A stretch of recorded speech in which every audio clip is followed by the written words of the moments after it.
right, we let the private roll phase through. We're going to do the roll call, and then I've been asked to move agenda item 4, the swearing in of the officers, right after the roll call, if that's okay with my colleagues up here on the desk.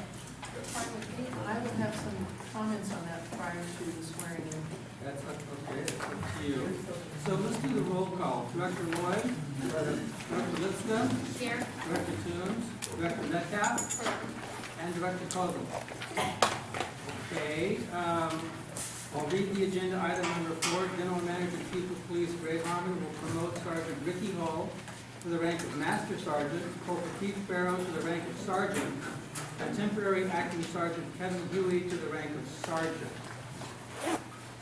So, Director Kosel, you had some comments on this?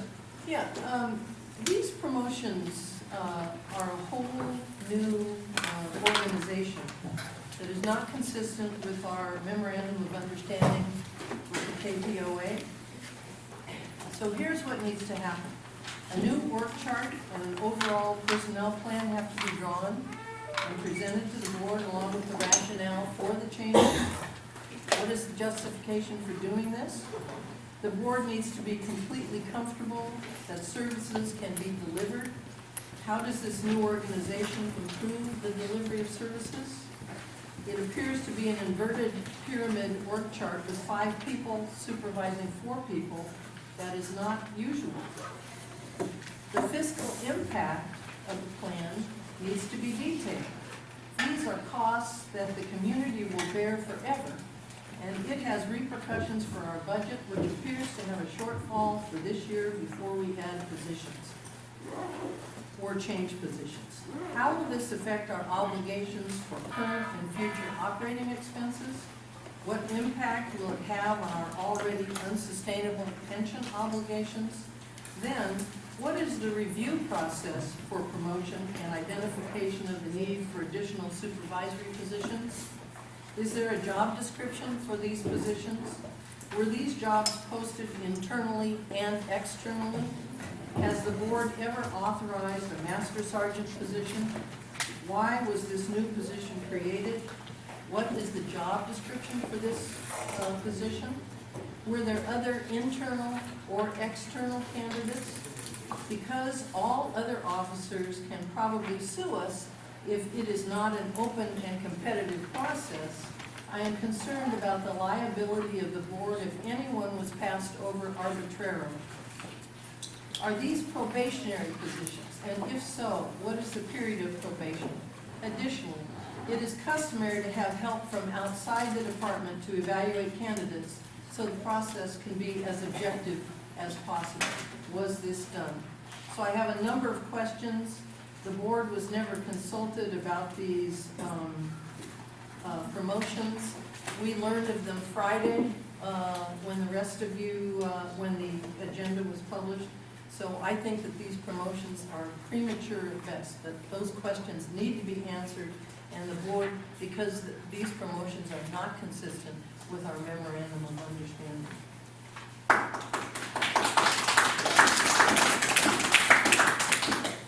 I'd like to echo what Cathie said, and I'd like to underscore the fact that if we are in an austerity budget time, which I believe we still are, we need to be very careful about the budget, and we need to understand the implications on the budget before we take any actions like this. There was absolutely no background information provided with the agenda. It's, you know, here we are. It doesn't work. 5 people supervising 4. There are too many questions to proceed with this evening. Chief, would you like to respond? Yeah, I can respond. I don't know where Directors Kosel and Metcalf are getting their comments from, because the board negotiated the contract with the KPOA, the Police Officers Association. The board negotiated for the Master Sergeant position and 2 sergeant positions. To say it's not part of the MOU, it's in fact part of the MOU, and the board also negotiated a corporal position. This was all in negotiations between the board and the KPOA, so I don't know where these comments are coming from. As far as the promotional process, That too has been vetted by the KPOA and myself. We have no internal issues regarding these promotions. They're well-deserved, it's been approved by the board, so I'm a little confused as to your comments here. And that's about all I can say about this. What sort of fiscal impact does this have? Do you have an answer for us this evening? That was reported to the board during the negotiations for this. I'm asking you this evening so you can tell all of these people whose money you're spending, how much are you spending on these promotions? When And the why? nego- Why do you have 5 people supervising 4 people? Why did you approve it first? We didn't approve it. You did. The board approved the contract. The fiscal impact is $9,000 a year. This current fiscal year, since the promotions are happening 3/4 of the way into the fiscal year, it's going to cost the board probably about $3,000 for the promotions. The only position that I have not filled yet that the board authorized was the corporal position. Were these positions posted? What do you mean posted? Publicly Posted posted. means. Publicly, no. They're internal positions. That sets us up for a lawsuit for every officer who didn't have the opportunity to apply for these positions. No, it doesn't. Yes, it does. I'm not going to argue. Please, Linda, go ahead. I am absolutely shocked, Kathy. You sat in a room when these very positions were included in the KPOA Sorry, Linda. negotiation. You should not be shocked. Please. You should be need shocked not- at what's happening. You Folks, need not, please. you've had your time, I'll have mine now. You Don't sat attack in a me room, personally. Order, please. One at a Speak to time. the issue, Linda. She you is, sat No, in she's not. a room. please, hold on, everybody. Okay. We're gonna have a conversation about this. We aren't gonna have a monologue. We aren't gonna have anybody forcing anybody else to be quiet. The whole purpose of this is give and take between people of equal status and control. Kathy, you have said your point. Linda has a right to respond without being challenged. She does Please not don't- have a right she to does attack have a me right. personally. She has a right to respond any way she sees. No, fit. she does not. She does. And I'm going to ask that you please give her the courtesy of that response right now. Let me put it this way. All directors were present in the room when these positions were added to the KPOA contract. All directors requested the fiscal impact at that time. I specifically met with the chief regarding the fiscal impact over the course not only of this year, which amounted to some $9,000, I don't have the exact figure, but over the course of the entire contract. And it was agreed by all directors present that this was a very good deal for the citizens of Kensington, and that the KPOA had been particularly, how shall I say, flexible in approaching this contract period running all the way to June 2013 by shaping the interior structure of the department to provide in our small department a place of respect and reward for existing officers to move to with a minimum impact on our fiscal resources. So I guess my initial impression of being shocked is I'm feeling more shocked as I go along and repeat this. This has been approved by all members, all directors who were there, and I see no I beg impediment. your I see pardon, no it was not impediment. approved by Order. Linda. I see no, it certainly was. I see It no was not. impediment Please, I to their want, going forward with these promotions. I want None. one person to speak at a time. I appreciate the audience I hope interjecting you'll their take some concerns. public comment. But please, this has to be done in a dignified, respectful manner on all sides. And this is a board issue. I don't think there has to be a public comment. This is the chief's discretion on who gets promoted.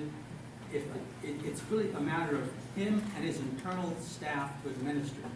And now, I don't think we're going to have 5 cops approving or managing 4 cops. That's not how it's going to work, as I understand it. And the chief can explain whatever management structure he envisions here. The fact is, he runs the force, we run him. Yes, we do. And that's our job. You've raised your point about his concern, your concerns over this promotion. Other board members have raised their concerns, and I just don't know why we're having this debate at this point, considering we have spent a long time getting the MOU exactly in the shape it is, which provides for these very positions we're talking about. We explained the fiscal impact during negotiations. All board members knew what the fiscal impact was. It was a negotiation of equal sides between the KPOA and the district. It was reasoned and it was approved by the board as a whole. Chief, I do you care to suspect add there are anything? people who would like to make comments on this, Chuck. It's- You can shut it's- them down if you like. This is a matter of a promotion. No, it's It not. is. It's a matter It of is. policy. It's, It's a matter of being accountable to the people whose money we spend.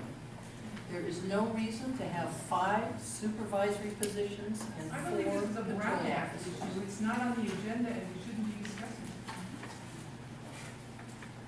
I If agree. it's not on the agenda, then it should be delayed. this is a matter of the chief's discretion. It really is. We've provided for the positions, we've provided for the promotional opportunity. The chief administers them as he sees fit. So it really is time to move on with this. Thank you. It's just not a question of public debate about this. It's not a public item. Thank Here, you. here, Here, here.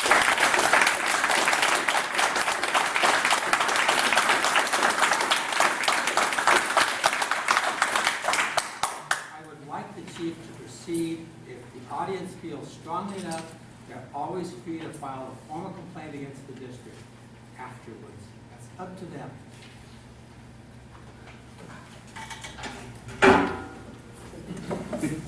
Well, we'll try to, turn this around a little bit. Can I have the sergeants come forward, please?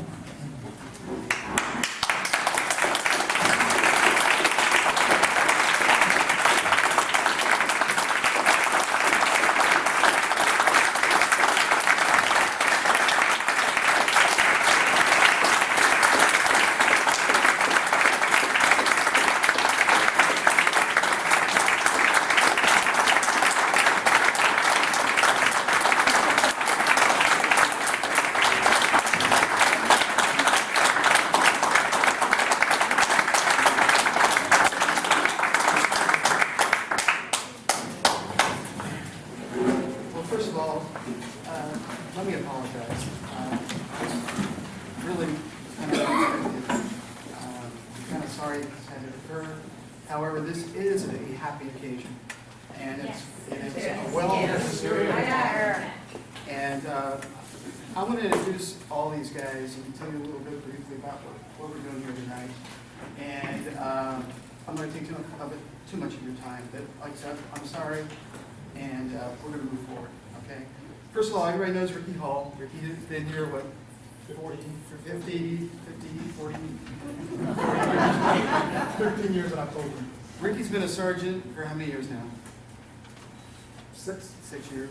Anyway, when I was hired, it was kind of funny because part of the testing process, I was to ride around with one of the officers, one of the sergeants, and I did so, and was with Rick. And it was probably the most interesting hour of my life I've ever had. But for those of you that don't know, that when I'm not around, whether I'm out of town on business or on vacation, whatever, or if it's just my day off, Ricky's my number one. Okay, we go to Ricky for guidance. He runs the department in the district when I'm not around. An example is this past week, I've been dealing with some family health issues. I haven't been available. Ricky steps in and he takes over. Everything runs smooth. It probably runs better with Ricky running the show than with me there anyway. Ricky's getting promoted from sergeant to master sergeant. Now, the reason for that, basically, is one, we're trying to have more cops, we're trying to have at least 2 officers on the street at all times. And what we're trying to do, because our force is so young, I'd like to have a supervisor on the street with the officers as much as possible. So what Ricky's going to be doing is going to be kind of off-shifted from those days that I'm off. And he'll be kind of like, as he is now, stepping in for me, but he'll be there like, especially on the weekends. Historically, the weekends have kind of been lacking in supervision. That's always made me nervous. So Rick's going to be there to actually kind of monitor the police activities over the weekends and give us extra coverage. we're actually reducing the times that officers spend solo out in the district. We're actually increasing the times, we've actually doubled up. And a big part of this is Ricky going to the weekends and working as a supervisor. The other thing is, both Keith and Kevin, let me do a little bio, but they're newly promoted sergeants. And Ricky's going to be like their mentor in the next couple of years. I can think of no better mentor to train them in the duties of a sergeant. No better mentor to train them in the community relations. Those of you that know Rick, I mean, when you say Kensington PD, it's Rick. And that's kind of the basis for this. He will be mentoring them and preparing them for when we retire, okay? So that's kind of his deal. He provides weekend supervision. He's there, also covering in the street, and he's also going to be the mentor to the two new sergeants. So, here. Everybody know Keith Barrow?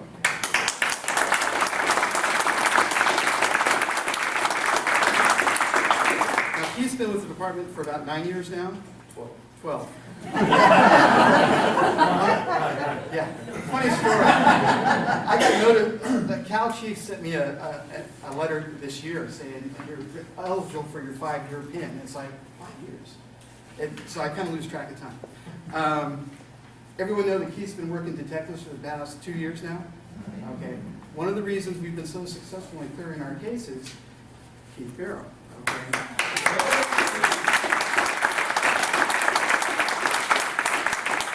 Now, for all police personnel, and for everyone, everybody's got their strengths and weaknesses, right? Well, Keith's strength is, he's basically, and I've said this many a time, Keith is our best street cop. He has a nose for police work. And one of my concerns in promoting him to sergeant was, I was going to lose him as a detective. In fact, I even brought him in my office trying to con him into, hey, no, the detective's a great job. You want to stay there? No. If I have the opportunity, I'm okay, fine. So what I'm hoping now is, as a supervisor, as a street supervisor, he's going to take that nose that he has for good police work out on the street, and he's going to teach the young officers. And they will learn a lot from Keith, and he enjoys doing that. He does it now as an FTO. Even though he's working in detectives, he'll take a day off from patrol and patrol once in a while with a trainee, just to kind of show him the ropes. Like I said, as far as street work, he's our best street cop. And I make this promotion knowing that he's going to take those qualities that he has, he's going to teach the new guys, the young guys, how to be good street cops, okay? Now, Kevin has no family. I've personally taken him under my wing and give him that family support. Kevin comes to us, he's shy of 3 years now. Yeah. One of the things, as soon as we hired Kevin back about 3 years ago, he was brought on in our reserve program. And what we do is we have our reserves, we have like a reserve pool. These are officers that go out, they do the police job, they just don't get paid. Kevin was in that reserve pool, and when we had an opening, noticing this guy's talent, we grabbed him. It was, I don't think anybody in the department had any doubt this was going to be our next officer hired, and he was. And so the time that he came on as a full-time police officer, he just, impressed me so much that I basically went out and I asked the officers, hey, look, we're short a sergeant with Sergeant Khan's medical retirement. I need a temporary sergeant. So I went to the officers and I said, hey, who would you guys like to see, right? Kevin came out number one. And the thing about Kevin is, even though he's kind of lacking his time on, he's been with us for about 3 years, early game about 1.5 years, he makes up for it because he's like the smartest guy in the department. Okay? No, he really is. In fact, we all take a psychological test before we get hired, right? And I used to have the distinction of being the smart one. I know it's hard to believe, but then our psychologist calls me after he tested Kevin. He goes, hey, Chief, you sure want to hire the guy? And I go, oh my God, what is it, right? He goes, well, he scored higher on intelligence than you. When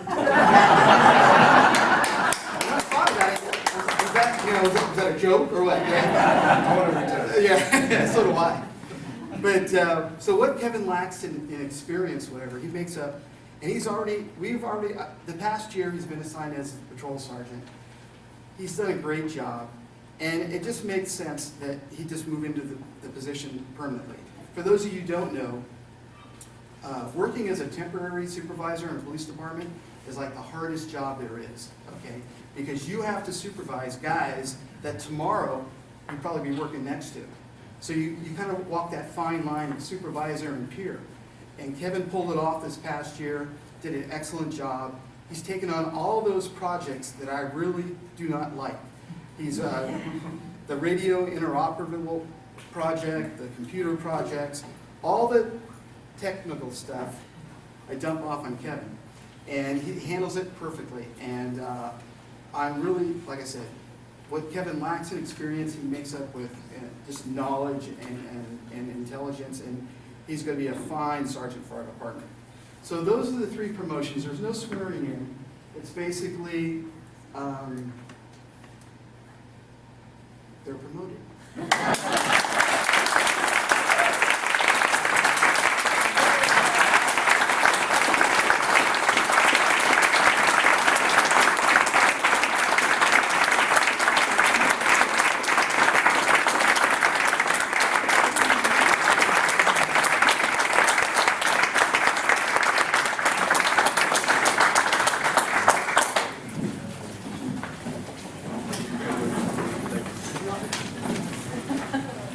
Keith just walked by and reminded me of the most important thing. I left the badges at the station.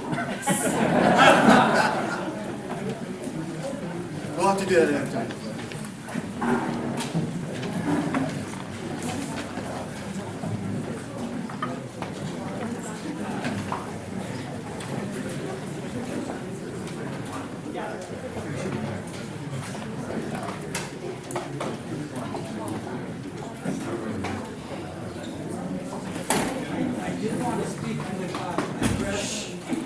In the audience tonight, we have an observer from the West Country Hospital, Legal Women Owners.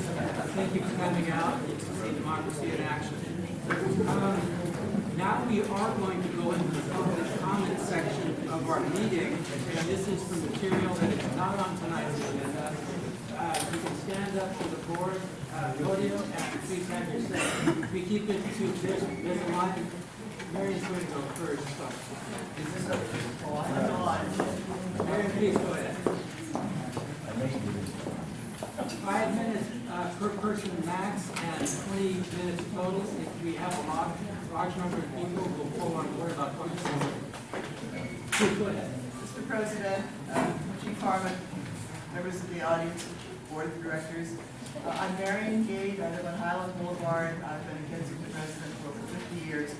And I'm here to tell you that I am one of the proud graduates of the first class of the Kensington Citizens Police Academy, which took place last fall. I want to thank the board and the chief for supporting it. I especially want to thank Officer Doug Wilson for organizing it, chairing it, keeping us supplied with cookies, making it fun, interesting, very informative. I want to thank the other officers. I believe every officer on the force participated at one time or another in that.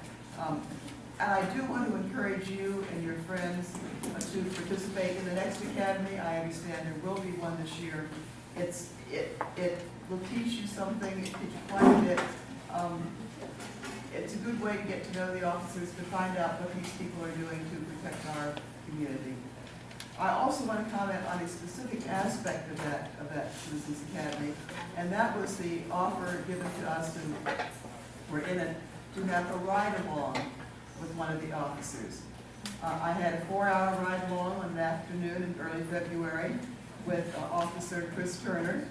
It was extremely interesting. I want to comment on two aspects of that briefly. First, I saw Kensington through new eyes. I've lived here for 50 years. I drive down the street. I think, oh, so-and-so lives there. Oh, one of my former Girl Scouts lived there. Look at the flowers in so-and-so's garden. I saw the community through law enforcement eyes. I saw an officer looking for not what was right the way I do, but what was wrong. Was there a house with open doors or windows with nobody in sight? Was there several strange cars that he didn't recognize on the street? And what was that all about? Or was somebody driving 35 miles an hour in a 25 mile zone? Yes. That did happen several times. I saw the community in a way that helped me understand it and understand what the police are doing and what their role is in the community. And that was very helpful. The second point I want to make was that Officer Turner was professional, he was helpful, he answered all my questions. He had an interesting combination of professionalism with everybody he dealt with, as well as courtesy and respect. I was very impressed with the way he dealt with, for example, the people he had to stop for traffic violations. They left apparently not totally happy, of course, but feeling good about the encounter.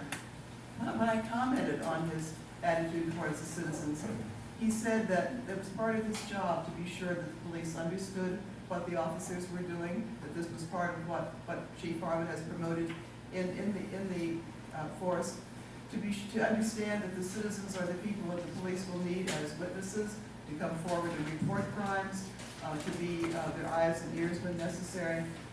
And he certainly encouraged that attitude with everyone he met.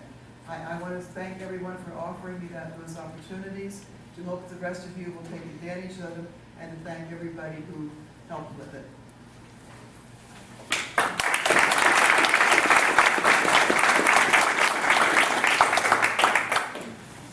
I'm Anthony Knight, longtime Kensington resident, and I'd like to say a few words about the evaluation process which is going on right now for our Chief Harmon. First of all, I have to explain what I understand to be the process so that we can all get on the same page and then make a few comments about it. Brown Taylor, who was the acting chief here for a while, developed an evaluation form which is filled out by each one of the 5 directors. It has 72 detailed items on it, and each one is scored from 1 to 5.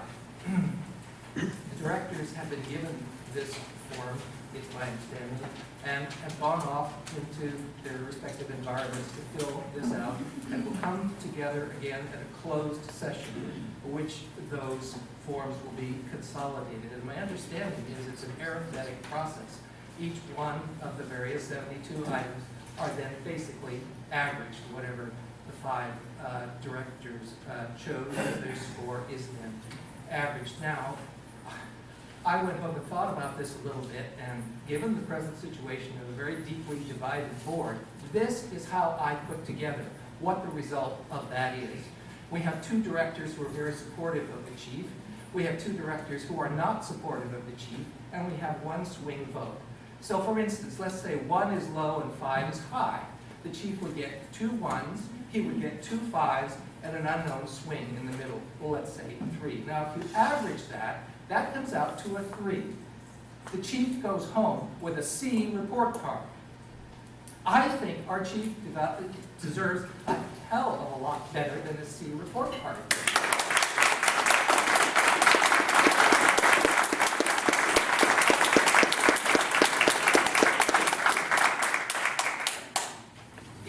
It's not just conversation or feedback. It's in black and white, and it's on his record. What really bothers me about this, as a member of the public, as you all are, you have no direct input in this. These 5 directors will go off in a closed session, which I think will be coming up in the next few weeks, and they will make this decision, and you will have nothing to say about it, other than maybe to get up at this podium and express your frustration for it, like I am doing right now. I support our chief. I think he's a good man. I think he's done very, very many good things for this community. The morale of the officers really speaks to this. And I feel terrible that he will be walking away probably with a C.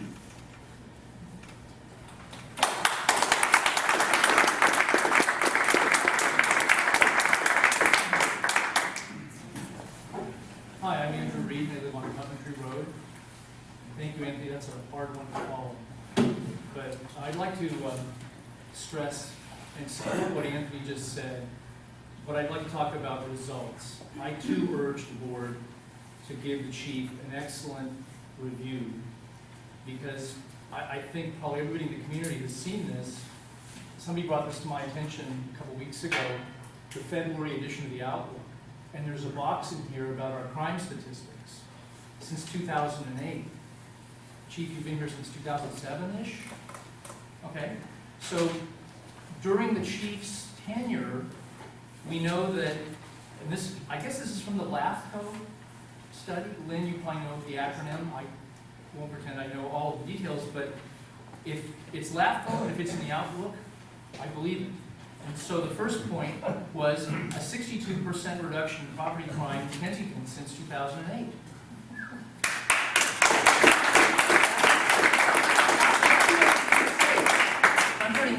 It's safer all the time. The second thing is that the LAFCO Municipal Service Review showed that out of 21 jurisdictions that were surveyed, we have the best violent crime clearance rate in Contra Costa County.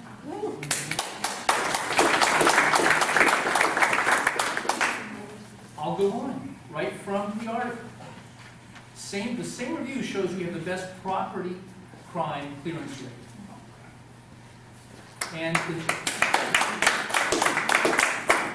And last but not least, in absolute terms, our police response time was the best of the 21 areas studied.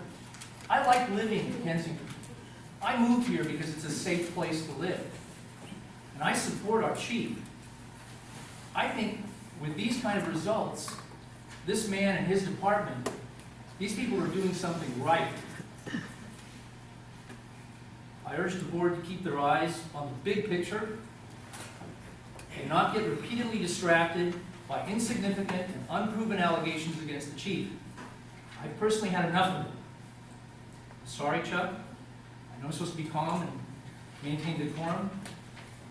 I'm tired of coming to meetings and wasting time.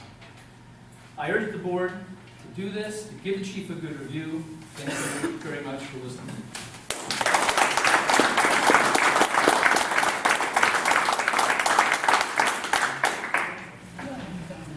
My name is Vita Doros, and I have...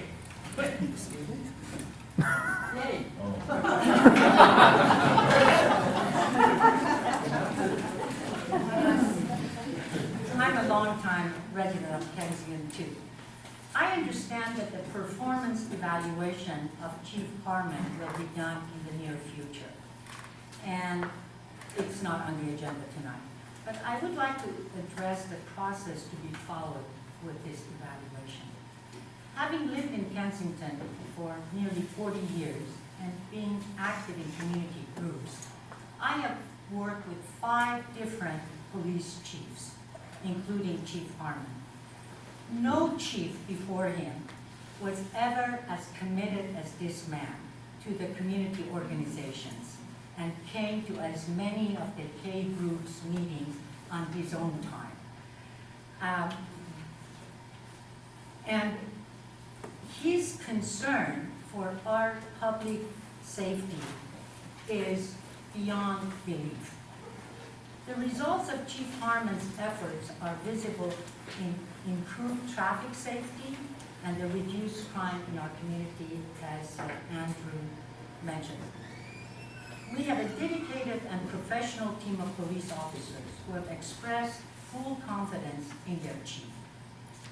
I believe that a fair evaluation of Chief Harmon's performance needs to take into account opinion and experience of Kensington residents and not just the KPPCSD board. If you want a good idea of how overwhelming the majority of Kensington residents feel about their police department and its chief, I think you need to look at the results of the vote on Measure G. I'm also concerned that Director Kosel and Metcalf cannot be fair and impartial evaluating Chief Harmon's performance. In 2010, they both participated in making unsubstantiated allegations of serious misconduct against Chief Harmon and various named KPD officers, and filed a sworn statement complaint under penalty of perjury with the Fair Political Practice Commission. They also wrote the Contra Costa County District Attorney and the grand jury, making the same unsubstantiated allegations.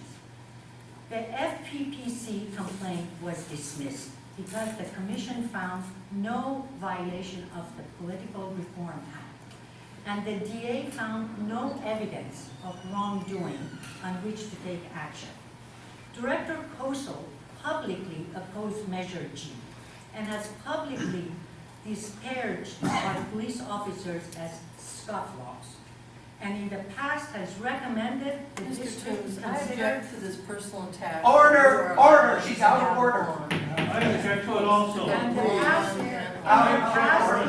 And it's in the not past, true. she has, I have proof right in front of me, I will give You it to you. are misstating the facts, I will Rita. give it to you. I will give it to you You in are writing. misstating the facts. I don't need. May I finish? Stop, please. Peter, I am going to ask you to wrap, but I don't want the. I am. person to be I am. okay? In the past, Director Kosel has in the past recommended the district consider contracting out our police services to That Cerritos is and absolutely or incorrect, even but Mr. Toombs did, and annexation Mr. of Wright El did. Cerrito. I never did that, Vita. You're Let just her saying. speak. Let her speak. speak. I will clear the She room may if you not please be quiet. I will Quote, clear the room, please. misquote me. I'm sorry. I have a letter from Cathie Kosel, Mayor of El Cerrito, dated October 25th, 1996, to the president of this board, David Fife, stating in the letter, and I have a copy for you, that not only we should consider maybe that it was not viable for us to stay as an unincorporated area, that we should consider either incorporating or better annexing to El Cerrito.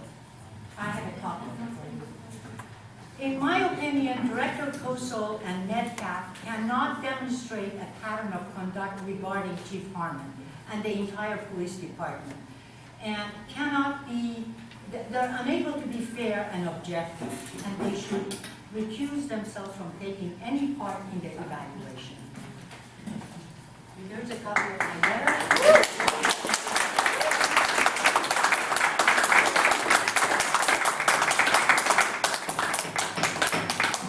I have to ask one thing here. We aren't up here to take pot shots at anybody on this board or the audience. You let it go on. I did not let it go You on. did. I'm going to tell you folks, I have the power to clear the room if I don't have some sense of order. It's from 1996. Please, What does folks. it have to do with our business right now? She was mayor of El Cerrito in 96, and you think that has something to do with what we're doing tonight? That's ridiculous. I want, if I can't get control of the room, I'm just shooting this meeting. Let's do it, Okay. because this is a circus, and No, this it's not a is circus. ridiculous. This is public It record. is a circus. Unfortunately, if you're in public office, you take heat by your very positions. You don't have to take pot shots at the board. This is called bullying. It is This not is bullying. not called It pot is not shots. bullying. This is called bullying. This is called defending oneself. Please, Yeah. I have to It's ask, called bullying. I know bullying. I've been beat senseless in the playground. Yes, bullying and studies Stand that. up for I have to ask for some order in this room, please. I have to ask for that. It's the only reasonable thing we can do here, and I'm going to ask you all to speak with a more temperate tone in your voice, be respectful of everybody on both sides of whatever issue is up here, and to please not just bandy around insults. If you have a point to make it. Don't damage someone's reputation. Don't yell at the audience. Don't yell at the board. Neither side deserves that. It's just not appropriate. I'm going to ask for that level of decorum, or I will clear the room. Okay? Am I very clear with the audience, and am I very clear with my colleagues on the board? We have to have some minimal level of participation if this is going to work at all. Thank you. I'm sorry for the, my name is Gail Scott. I live at 3 Highgate Road. I spent some time writing a letter to the board and wanted to read it out loud. but I decided that since I will be sending it to the Outlook, there would be no need to take up your time to do this. However, to summarize it, I am supporting a letter written by John Stein in the Outlook and giving some very specific examples as to why I agree with him. This is not intended to be hot shots at any board members. I only intend to give you all a reality check of how you are being viewed by many people in the community. I can't even be sure that the Outlook will print this letter because it's so long, and I try to include all the important issues to me. But the main point is that I want this letter on record because I support the chief of police and his staff. And I do have some copies for the audience if they would like to read them. But I do want to say one point, just because I wasn't expecting all of this today, is that one part of the letter that I did say I'd like to read and just take a minute is that, and if I can find it on here because of the promotions that I saw today that I wasn't expecting, but last month I dialed 911. A man was trespassing on my property. The police chief and another officer were on the scene in minutes, and I felt safe. I support the chief and his department, and I will do what I can to ensure that he and his staff are not demoralized. I say this in support of Mr. Stein's assertion that people need to come to these meetings to help these particular board meetings stay focused and prioritized. So I'll give you the letters. I don't want to make a big issue about what's in them at this point, but I do want to be here today. And so I'll give you the letters. I hope this one doesn't matter. You don't even have to read them now. Hi, I'm Bill McNabb. Boy, I can't compete. 136 Windsor, which is the last house on the south end of Windsor. And I'll put some in the back. I'm talking about paths. It's not a complaint. We'll accept what's going on. But we have water coming down and comes down our driveway and comes down our path, which is Windsor to York, and then from York on down to the Arlington. What has happened is that when the county, I don't know, 10 years ago or so, when they dug it up and redid the street, they raised our end of the street about 4 inches. I told the contractor at the time, I said, you're raising this higher and we're going to have a problem. This is what the county wanted. I had the county come out after it was paved and told them what the problem was. They sent up their transit and said, oh no, we didn't. They put a new collar on the sewer and it's about 4 inches or so higher. They put it's the end of a gas line there and the end of a water line, and they raised those also, not the water lines, but the container going down to them. The rainwater now, because they put up a curb, comes down from above us at St. Albans and so on. I mean, it comes down in a path. Small rivers last summer, or last winter. But we need to, and the cure would be very easy for us, but down below us on York, there's a pipe that's broken somewhere down the sidewalk there, and so when it really rains hard, it floods their house, because I'm willing to put a 3-inch pipe down to York to take our water away. But she said, please don't, because it'll flood us. But anyway, before we sign anything on the paths, we should go to each homeowner and find out what the problems are, that maybe they're minor until it's a real rainstorm, what have you. But anyway, that's an easy one for you guys. Thank you. Yeah. Can we get in touch with you about that? Absolutely. Okay. And I'll get my hoses out and I'll run it down the path and show you what the problem is. You can describe them to us. Yeah, not a problem. Good evening, my name is Ciara Wood, so I'm going to take everybody to a much lighter note and talk about dog food. See, it's better already. A couple months ago, Ruth Mercado, Carol, Moretti, and I came, and you guys were really wonderful. It wasn't on the agenda. I mean, I know it wasn't on the agenda, but you said it's all right that the chief could go ahead with reassigning a garbage can. And that garbage can has been delivered, it has been placed. It is making a difference. Of course, not all bad behavior has been modified, but it is really making a difference. Okay, that's number one. Number two, it's really easy to have a false sense of security in Kensington because we think of ourselves as living, God, in such a remote place. So the petty theft in the 200 block of Kensington, Lake Drive, was the removal of a statue from my lower garden on the trail. Oh, yes. What I suggest, this was a premeditated removal because it was so bloody heavy that it would have required some forethought to the movement.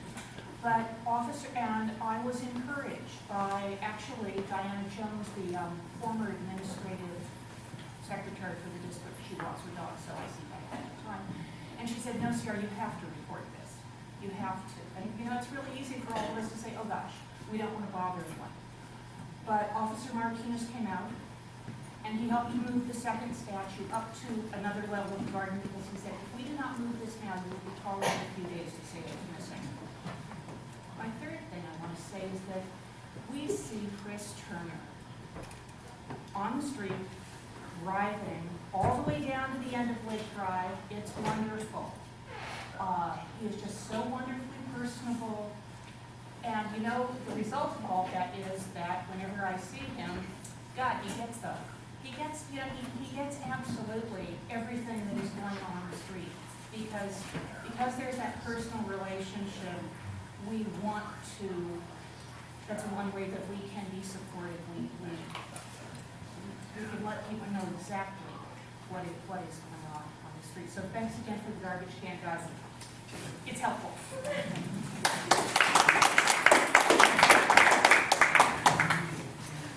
Hi, I'm Valerie Myers. I live on Stratford Road.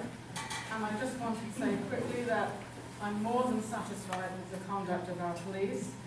In the past 3 months, I've observed them on 2 separate occasions that were quite tricky, involved residents, one of whom was elderly and lost and can't see very well. The other who was hysterically upset because her cat had been killed by a neighbor's dog. They came reasonably quickly. They were kind and compassionate, and they reacted just as you would expect neighbors to react.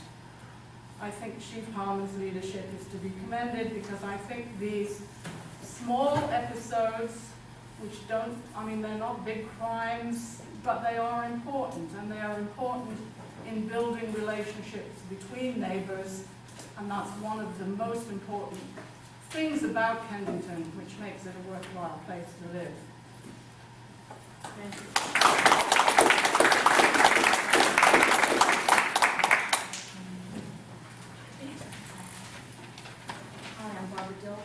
Kensington resident, and I was reading the minutes from the last meeting, and it looks like we're about $100,000 over budget. And as Director Lloyd said, that's like 4%. May not be a big deal. But I think I also remember General Manager Harmon saying that there's a reserve or rainy day fund. I think it was the same meeting where the board approved that beautiful report that I was looking through online. So is there a reserve fund that will be covering this $100,000 or so dollars? And if so, can we know how much is in it right now? Roughly. Well, let me answer that 2 ways. Yes, there is a reserve fund. It's about close to $800,000. The shortfall that was discussed at the last meeting, if everything plays out the way it should, will not occur, okay? There's salary savings we're going to have this year, and we're also, when we came out with, we went to a new actuarial firm who actually reduced our actuarial responsibility. So that's going to get addressed in the budget too. So that $100,000 we'll probably break even this fiscal year, if everything goes well. But there is a reserve of close to $800,000. And it's about 800,000. Yes. Thank you.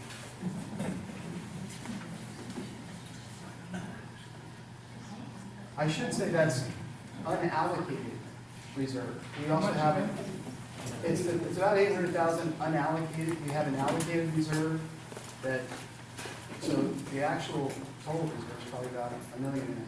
But as far as unallocated, it's about 800,000. Hi, my name is Chris Halfrender. I'm on Cambridge Avenue. And I want to just make a general comment based on the tenor of the discussion, and that is, I've lived in Kensington for almost 10 years. And I feel like it's extremely dangerous in a community when things become so highly personalized. And I would appeal to the board, to everyone, to step back and to say, we're working together for the betterment of our community. This is what's important.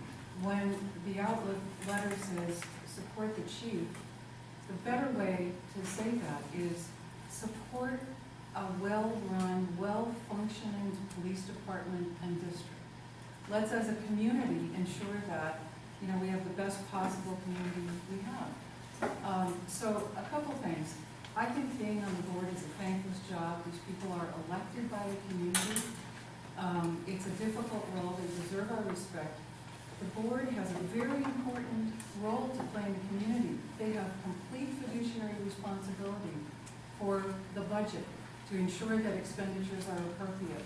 They have an oversight role with respect to the police department. It's in the memorandum of understanding, et cetera. Let's help them do their job and support them when they ask the difficult questions. That is their job. And let's not accuse people of obstructing or whatever. We have to ask questions because that's what works for transparency and for a well-run organization. So my appeal is, let's take the personalities out of it and let's look at what is the best structure, what are the best processes, what is the best way to manage this community to ensure that we stay within budget and that we have the high quality of services, that we all deserve. Thank you.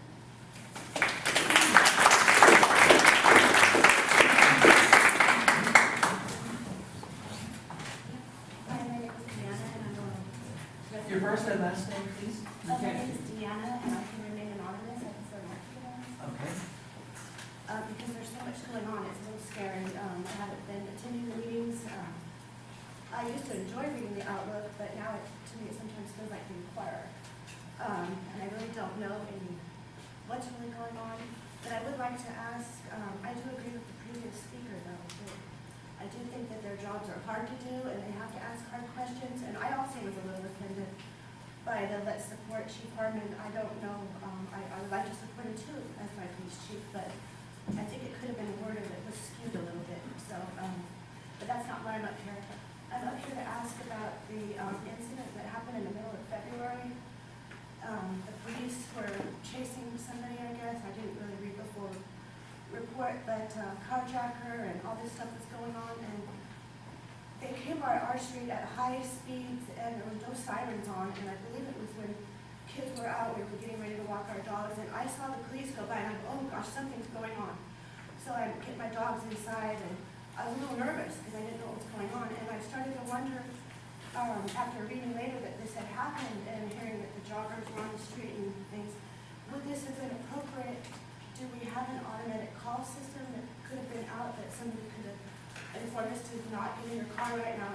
Because if you're on the Arlington, you're pulling out of your driveway, that could have prevented something that could cause accidents if police are going by. And I just wondered if that's something that they do, the automatic call, or maybe that's not appropriate. I don't know, but I just thought it might be a good suggestion.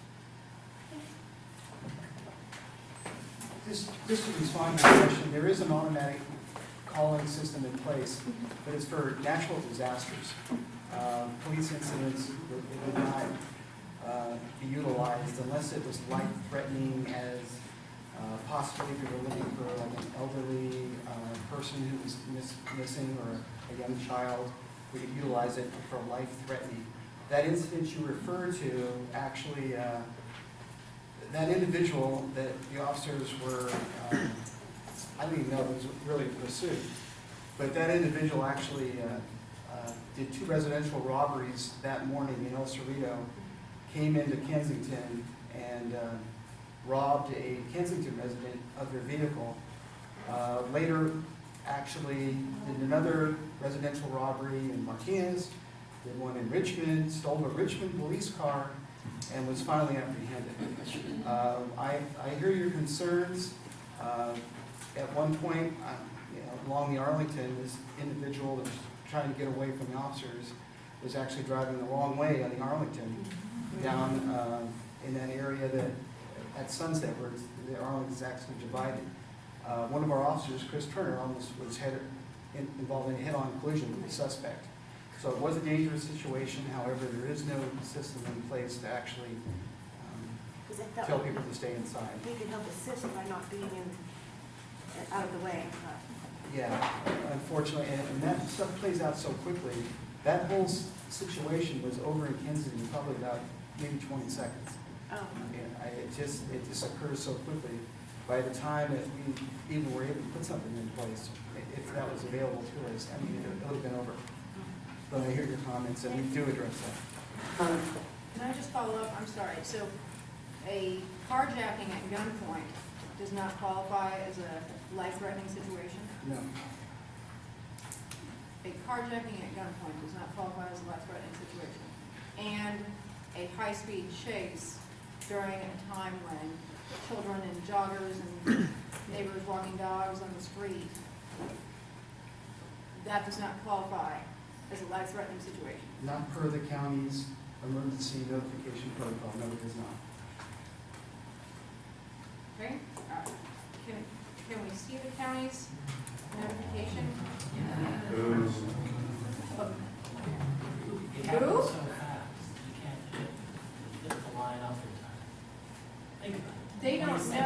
They don't know how soon it's going to end. So if they activate the call situation. It has very specific rules on how you use that system. I'd like to see the rules, that's all I'm saying, I'd like to understand this. All kinds of processes. Well, maybe you have a copy. Can I ask the chief to please provide Director Metcalf with whatever the request is? It's a reasonable request, and just let her see it. But I would like to move on. I do have a question for the audience. How many more people wish to speak? Because we still have a very long agenda to get through tonight. So I'm going to have to ask that the rest of you hold your comments to about 2.5 minutes. We just don't have much time. So if you don't mind, I'm sorry. How about a minute? If you can do it in a minute, that's fine. My name's Gretchen Philthorne.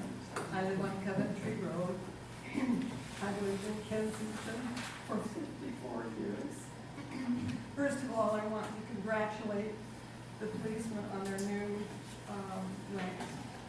I know your families are very proud of you.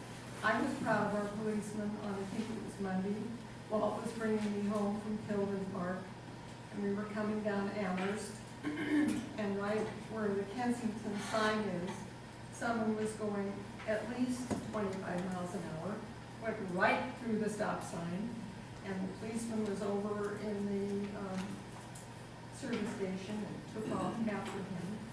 Walt went to the bank, and then I went down the street where the policeman was parked with the offender and told him how pleased I was that he had stopped this speeder.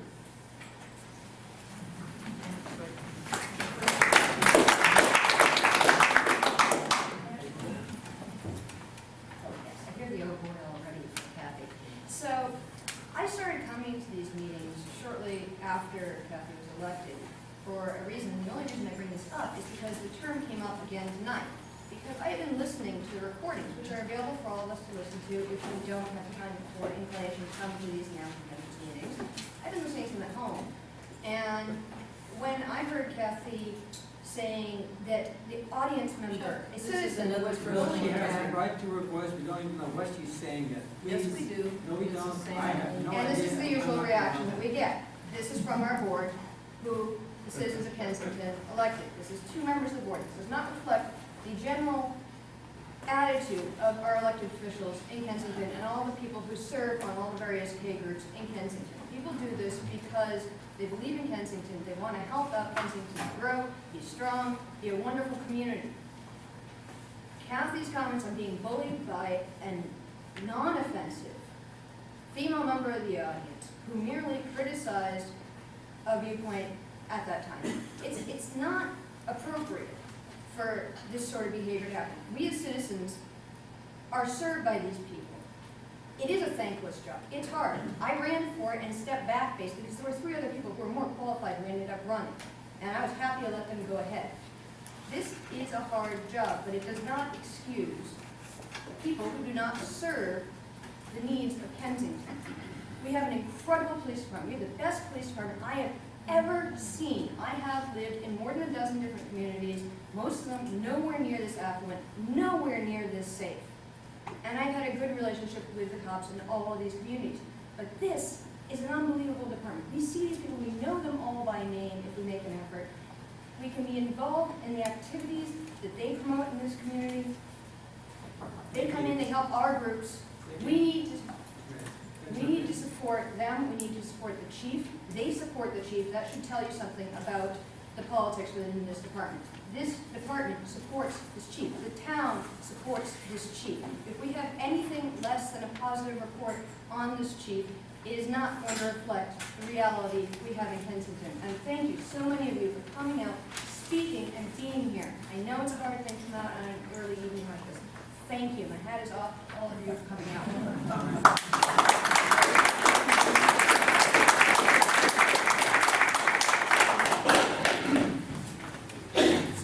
I'm Jim Hoskin, citizen of Kensington. Jesse, would you mind speaking into the microphone, please?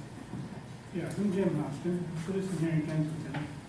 There's something that's very disturbing about what's going on this evening, and that is it's mob spirit. Now, obviously, the chief and the department have been very good at public relations and have many supporters here in the audience. What I'm picking up on is an attitude that somehow or another 40% of the electorate of this community should have their heads examined. Because we have 2/5 of this board here, which has been reviled, ridiculed, and belittled consistently now for months. They've brought up questions that have never been answered. They have brought up issues that are not addressed. And because people can come in with a mob spirit and cheer on certain factions and certain opinions, does not mean that the whole community of Kensington is of one mind. When the appellate court issues a decision, it has minority decision because wisdom of law says that decisions which are made today might be revised later on. Think, for example, about issues of education, think about issues of segregation. These things can be revised over time and minority opinions should be respected. To not have the type of respect for the board members who are in the minority indicates that you'd be much more happy with a totalitarian government.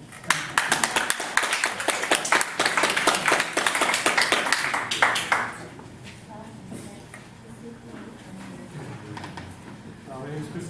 Is that coming through? My name is Chris Deputy. I live on Franciscan Way, and I believe that Chris brought 4 or 5 before me must have read my speech because she stole everything I was going to say.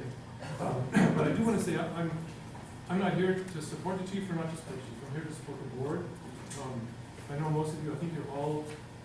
In fact, I'm sure you're all dedicated to doing the best for the community. I don't always agree with what each one of you decides, but I really think that. As other people said, we should support the board. It's a tough job, it's a thankless job, it's an unpaid job. It's a no-win situation. So first I want to support you. Also, I'd like this to be a place where everybody can speak their opinion and be respected. Say I want to come in and say something I don't agree with the chief about. I shouldn't get shouted down. People should be able to come here and say, yes, I support the chief, or no, I don't support the chief. There shouldn't be, you only support the chief, or it's like support the troops kind of a thing. So I really don't want to have that. I also think that part of your job is oversight, as someone else has said. I hope you do keep asking questions, and you should not try to discourage you from asking the difficult questions. That's part of your job. If you don't ask questions, you're not doing it. So I think that's very important.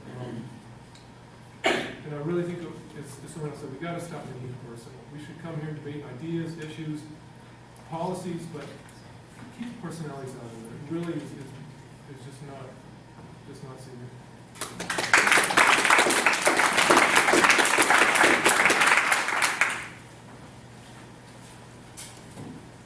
My name's Andrew Gutierrez. I live on North Arlington Freeway. Andrew, do you mind speaking to the microphone, please?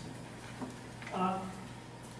I'd like to support the last two speakers for airing support and explaining that minority opinions and raising hard issues are really part of what democracy is about. And this is an educated community, and we should be exercising that. But I'm also a practical sort of person.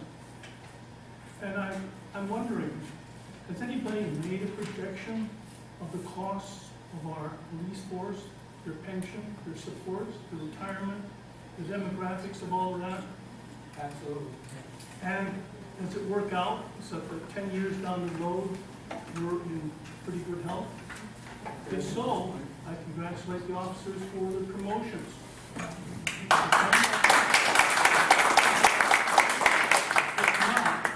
If not, then we had better start listening to some of the minority opinions around here. Thank you.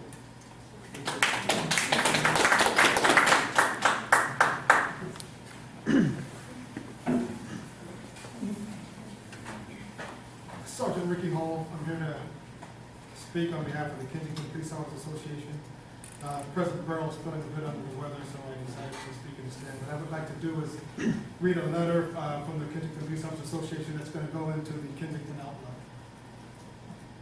Chief of Police General Manager Gregory Harmon's contract is up for renewal soon. Because of this, the Kensington Police Officers Association met on February 14th, 2012, and by unanimous vote, elected to submit this letter of support to Chief Harmon. Based on many years of working with Chief Harmon, we feel his level of competency and commitment to this department, community, and profession, coupled with his extraordinary professionalism and knowledge of the law enforcement profession, makes him an outstanding candidate for remaining in the position of Chief of Police for the Kensington Police Protection and Community Services District. Chief Harmon's leadership style is exemplary because it is demonstrated daily. Chief Harmon has shown he can work with individual community members, community organizations, the KPPCSD board, the KPOA, county agencies, and state agencies, all while acting as general manager successfully. Chief Harmon has never lost sight of working to maintain and improve upon the quality of life Kensington residents enjoy. From his years of service, Chief Harmon has shown personal interest in this department, its people, and the community. Chief Harmon's vision has resulted in KPD being able to deliver better and more professional police service to the District of Kensington. Chief Harmon and his ideas, decisions, and approach to law enforcement have directly contributed to making Kensington a safer community. Sincerely, President Keith Brown.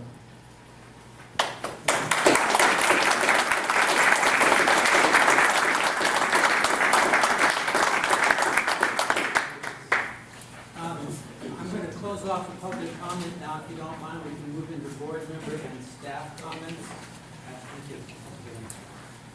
And let's start on my left with Director White. Do you have any board member comments? Director, let's go. I want to pull the, Not yet. We're on Okay. board member comments. moving along. Okay. Director Metcalf. Yeah, I wanted to do a plug for the carbon monoxide and fire safety workshop that Officer Wilson has organized. And Officer Wilson, can you just tell us the date again? Is it March 22nd, Thursday night at 6 p.m.? I don't have it in my head right now. It's April 19th. Well, that's why I've heard two different dates, so I wanted Officer Wilson to be able to tell the audience. Peter actually knows better than I do. Peter, April? It's April 19th at 7:30 p.m. in this Excellent. room. Excellent, thank you so much. I think that's going to be an awesome workshop, and I hope that we get a great turnout. Yes, please come. Cookies. Can I just say one other thing? This is actually Board Member Metcalf's idea. Yes. And so she came to They're me doing with work. it, and then I came to Peter, KPSC. So I really do hope that you can all go. I think it's going to be worthwhile. And Peter, who's the guest speaker? Michael Bond, the fire marshal with the Illustrated Fire Department. Who we can thank Nina Harmon for getting for us. Thank you, Nina. So a lot of people played a role in making this happen, so it should be very informative. Thank you for putting it together. The other thing that I wanted to say is that I wrote a letter to the Kensington PTA, just saying that I'll read it, it's really quick. On behalf of the KPPCSD, I would like to thank you for the incredible job you did on creating and installing the safety flags throughout the community. The job was obviously a labor of love, requiring many hours of assembly as well as many additional hours for attachment to the crosswalk areas. I know that I speak for everyone in the community, but especially for the walkers and the parents of young children, when I say that we are truly appreciative of this project. It is a fabulous idea and is a great way to heighten the pedestrian safety in Kensington. Thank you. Kathy? Yeah, Greg, I called the office about 10 days ago to ask if you could forward the database that you used for the commendations last month, because I think that board members can use them, and I think that, you know, they should be, that data should be used very well. It sounded pretty good. And Doug Wilson could use it. We talked about him writing in the Outlook. It would be good for him to be able to use that as well. So if you could forward that to board members, and we could look at it, and it would help us establish priorities as well. And then secondly, I wanted to let everyone know that the Contra Costa Clerk Recorder of Elections is again begging for people to work the polls, both in June 5 and November 6th.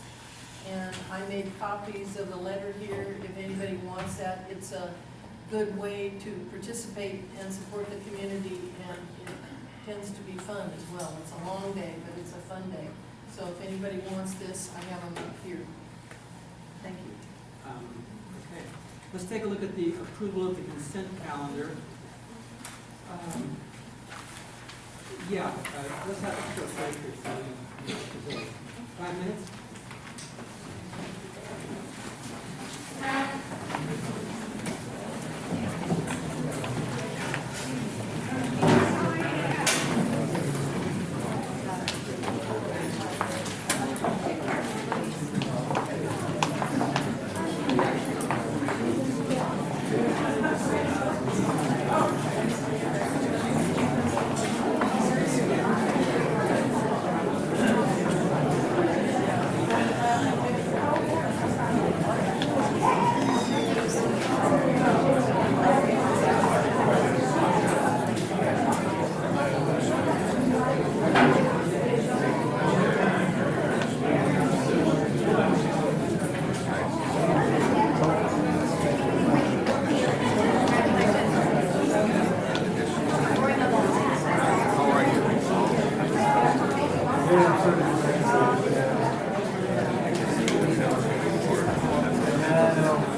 checked the website, the agenda, and the paperwork is there. So it's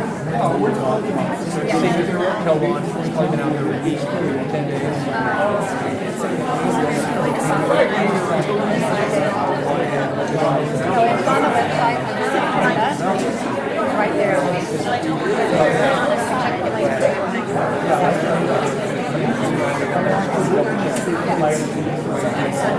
It's the agenda. All right. You've already covered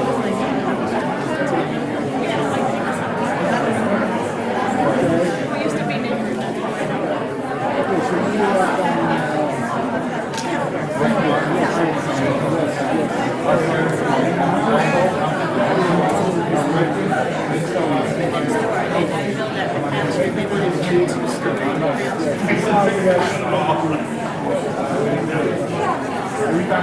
He ended up selling the place to a nice lady that lived next door. Well, she wasn't nice, but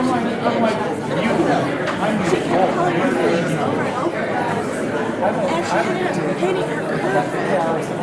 And I emailed the police chief.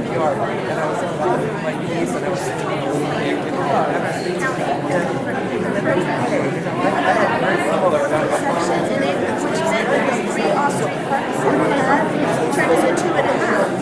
So she kept calling the police to come around because they were not parking. It was a big garage. I don't know. But I notified the police that I was trying to get a survey in red for 3 years. I don't know how they got it done, but they were out the next week and they were in gray. And the funny thing was that she was just really good. So I think she was trying to exert her power. Yeah, little turf, okay. But now we're all good. And I remember the best thing was trying to do a letter out. So I think we live in one of the most dangerous worlds.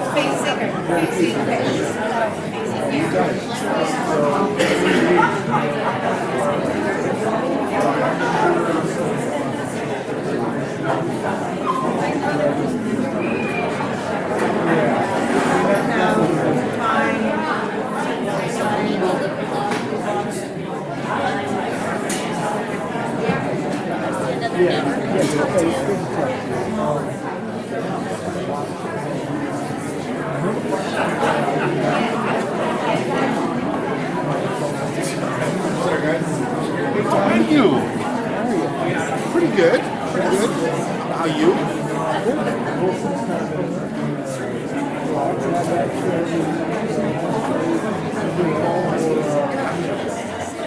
You know, and you saw what we did with that, right? We moved that under. Okay, so under Parks and Recreation. Now, the chief is looking for a couple of people to work with him as an advisor to him. Now, implement the transition over from contract. So I said, well, you might be interested in giving feedback, but not in the same committee capacity. And I told myself that's the advisor. Halfway to hell. Well, you're right above where all the problem is on Arlington, right? What do you mean the non-permitted construction? Yeah. God, you retired too soon. There's not a lot came out to do other than talk about planning. Wow. When I was the chair, I was not going to be a town cop. Boy, there's who you contact, go to the county, utility inspection and enforcement. Boy, I just, man, eventually, the clay soil and so on, there's got to be some movement somewhere there. Bill, I'm Tony. Yeah, Tony, Bill, man, yeah. By all means, give me a call. We won't. I still have the responsibility now that it's under Parks and Recreation. We decided to do that, but we're going to move slowly, cautiously. I'm open to any suggestion or observation you have. Well, it's a very cheap fish on the upper side. And if you just stop the water that's coming down from St. Albans to Windsor, and then goes on down to York. And it's not something, not a big construction project. I just visualize a cement hole, pipe. Diverter. A diverter, and it just has to divert about 10 feet on the upper side of Windsor, and then it's all downhill on the right-hand side. Of course, if we let the county do it, they were routed by Albany and that comes to yeah, and then you put a screen over it so people won't trip or fall in. And make it so we can bolt it so we can clean it out. It's simple compared to what some other things. My ears open, feel free to give me a call. We try and keep our path up. Take care. It's good to see you.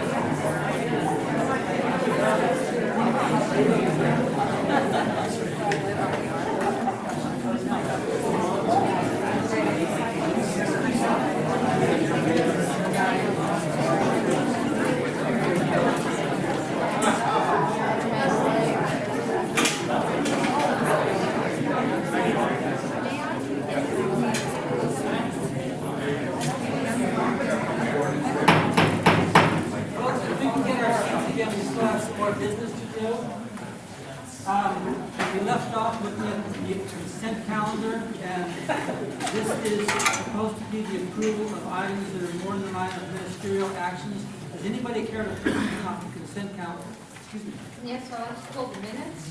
Item A. Is there anything else? Item 9. Okay. Item F. Okay. Why don't we start with item A? Hi, I just have a couple of corrections. I think on page 7 in the lower right-hand corner of the minutes, I have Director, towards the bottom of the page, about the last third, Director Lipscomb said that she went into San Francisco and reviewed the attorney's documents. I'd like that to be a little more specific. It says, I've changed it to Director Lipscomb said she went into San Francisco and reviewed the credit card investigation documents at the attorney's office. Can you say that one more time? Sure.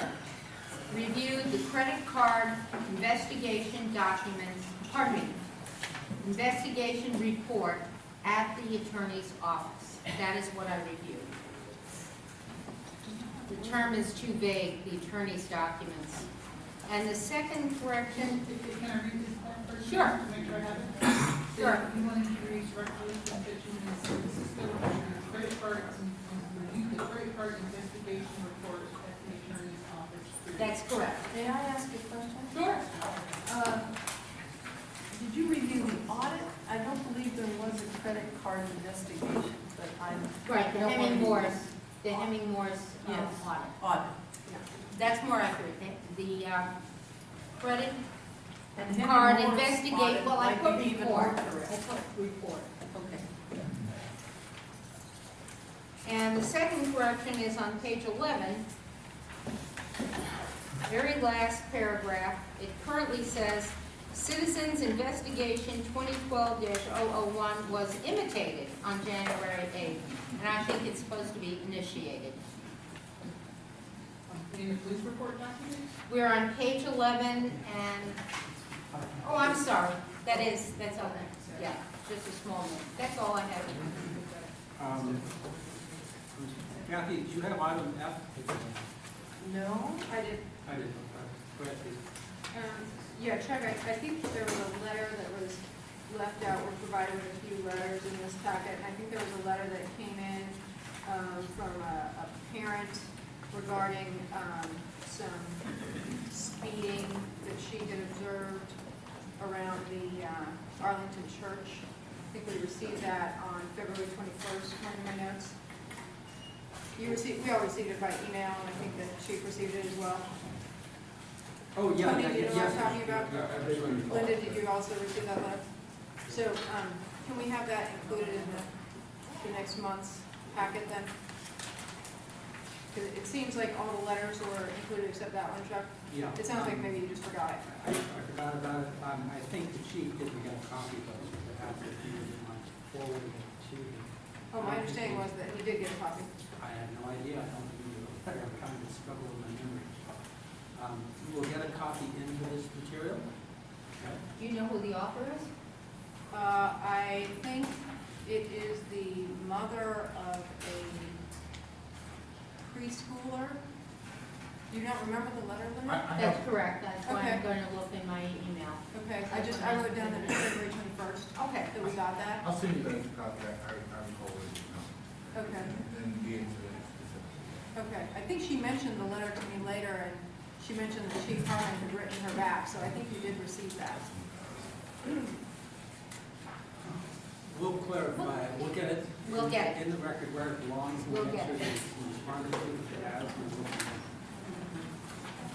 Okay. Kathy, you have item I then?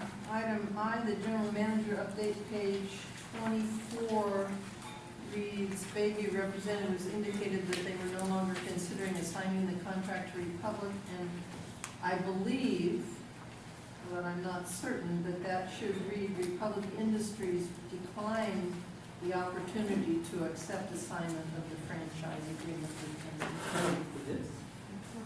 That's my understanding, and if you don't think so, I think we should clarify that. Sure.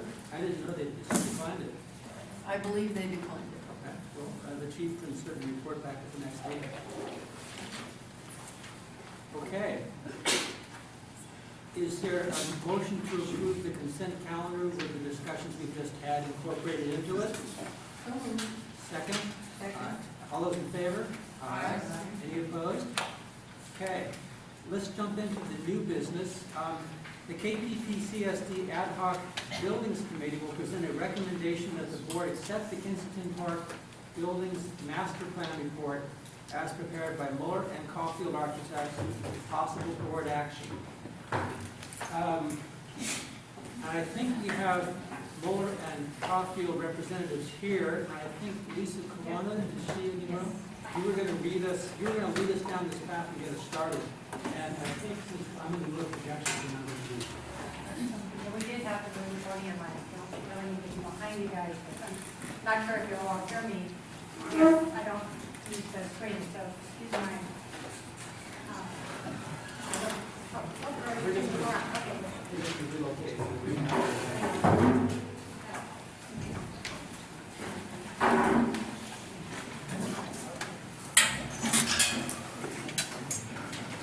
Well, good evening, my name is Lisa Corona, and I'm a Kensington resident, and I am one of the members of the Kensington Park Buildings Committee.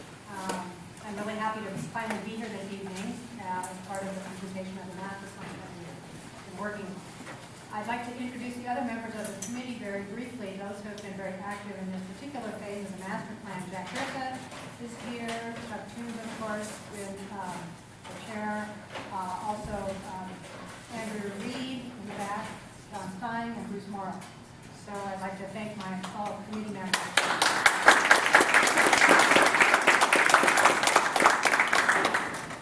Okay, so as directed by the board, the Parks Building Committee has been assisting the general manager, Mueller and Caulfield, Rosemary Mueller is right here, as well as BAE Urban Economics, Ron Dolan, who's here, they'll be speaking in a moment, and the community, which we've been working with, to develop the master plan and recommendations that will be before you this evening. The consultants have prepared their professional ideas and opinions based on the current building codes, the physical state of the buildings, community input, the programming for the buildings, and the financial projections. The recommendations in the report are the result of this process, which has been going on for approximately 5 months. Before they make their presentation, I just want to take a few comments on behalf of the committee.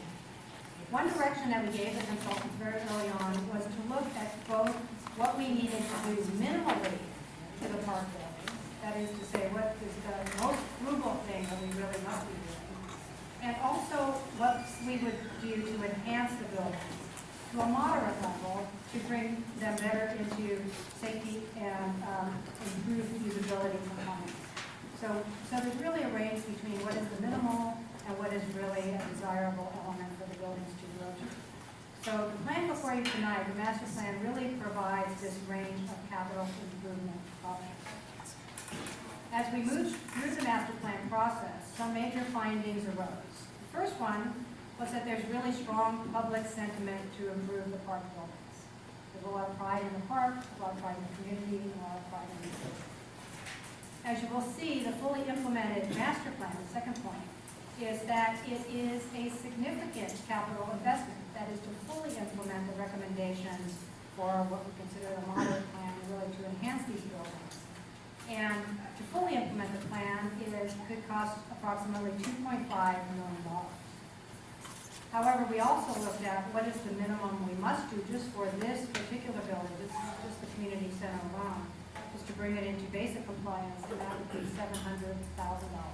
So the range of options that we're looking at in this community range from $700,000 to approximately $2.5 million, and those are the options that will be discussed this evening. The third thing we found out is that revenue from the event rentals, if we looked at increasing rentals to increase the financial viability of the program, the revenue from event rentals will not pay for capital improvements, nor will it totally eliminate the annual operating deficit that is currently in place. But it will help.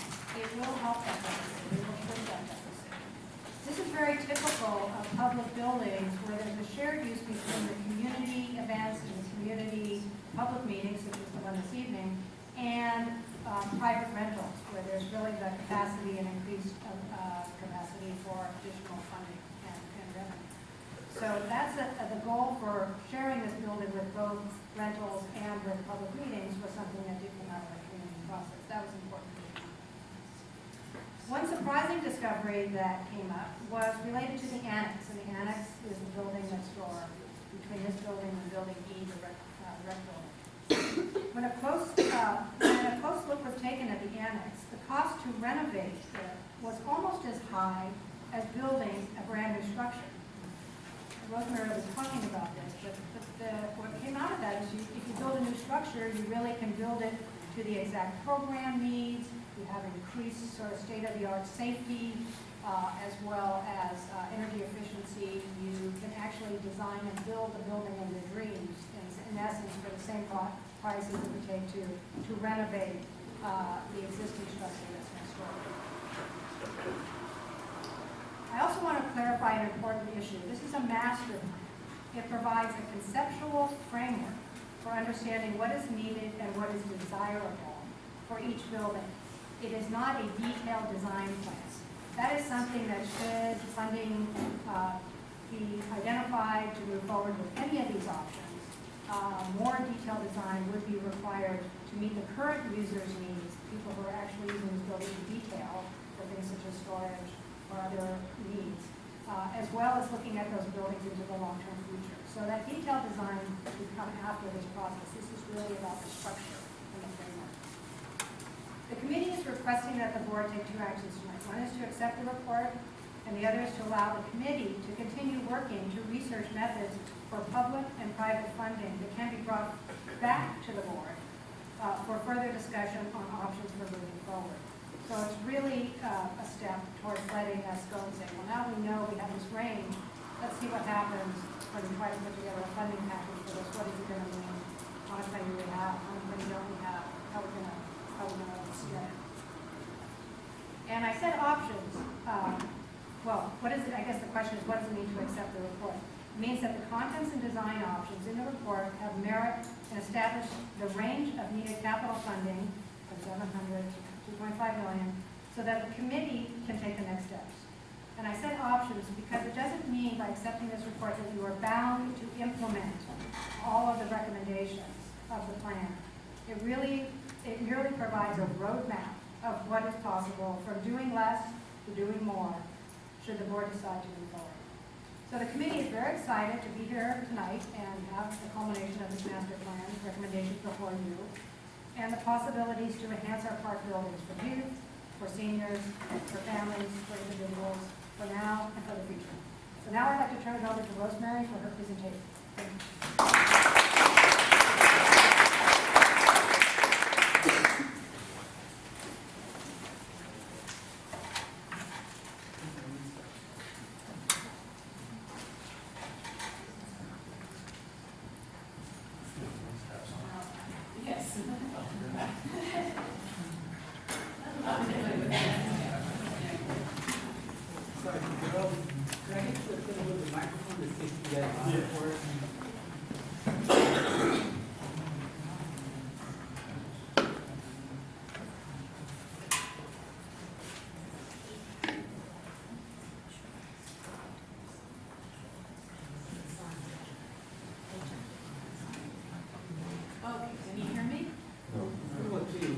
Does this work better? Yeah. Okay, all right. Yeah, I can tell it's working.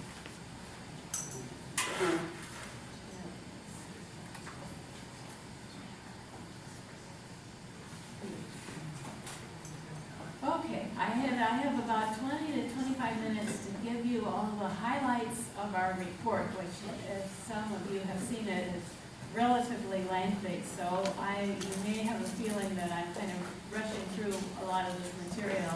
And I think that the report is available where you can get it online. Is that right? Yeah. So if you want additional information, you can certainly look up some of the other documents in the report. I was given a goal of a study to really evaluate the buildings in the park and think about what condition they're in, what use they could serve, propose some renovations, and look at the cost, and then evaluate potential revenue for each potential use. So I'm going to just kind of hit the highlights of that study. We had 2 meetings with the public and also conducted a survey. Public told us, you told us, a lot of the things that you thought should happen with the buildings. And I have some quotes here. I'm not going to read them all because I need to spend my 20 minutes to kind of show you what some of our results were. But we had some feedback, and I've asked Ron Dolan to go through the survey and comparison with some of the other buildings. Ron is our economic consultant, so his role was to also help evaluate from an economic point of view what the income might be. Great. Thank you, Rosemary. I'll talk for a minute about the survey, and as Rosemary mentioned, all the survey findings and results are online if you want to view them in detail. Hopefully all of you received the postcard about the online survey that's conducted. There was a mailing to every household in Kensington. It was an online survey. We received 240 responses, and of course, it's hard to very briefly summarize what the survey results were, but I think there's a couple main themes that I can talk about that did come through. But I should acknowledge that any kind of survey like this, there are a lot of folks that were also undecided, because of course it's hard to answer a survey in a very general way without a specific idea or drawing in front of you. But I think it is fair to say that when we looked at some of the key findings from that survey, they included a recognition there was a majority of the folks who responded did agree that there was a need for improved facilities. There was also a plurality of the different options in terms of wanting to see a balance between public use for the community and private rentals that would generate revenues. And there was a slight majority that was agreeing that the improvements that are done should be flexible and accommodate all kinds of uses in this building. So I'm going to shift and talk for just about 2 minutes here about some of the considerations in terms of the economic issues. As Rosemary said, what we're looking at was really what are the kinds of revenues that can be generated from rentals. And the way that we did this, and what you'll see in the report, is that we went through a process of looking from really a market perspective. In other words, in terms of potential users that would look at community center type facilities and rate them, what facilities might they consider and where does Kensington fit into that? And so we looked at a range of facilities in the East Bay, a total of about 12, includes Albany, El Cerrito, Piedmont, UC Berkeley, the East Bay Regional Parks facilities, and so on. And we really looked at this in terms of what was the opportunity to increase the number of paying events. We also considered the idea about how this facility could be used, as well as how the annex could be considered as part of accommodating even more usage than exists now. So when we looked at these centers and really studied both what they generate in terms of revenues and how they operate and how they work and what they do, there are a couple of lessons that came out of that. And I think 3 of the key lessons I'll talk about. The first is that the successful centers really do accommodate a wide range of uses and activities. You know, it ranges from a lot of weddings. Weddings are a major generator of revenues for these kinds of facilities.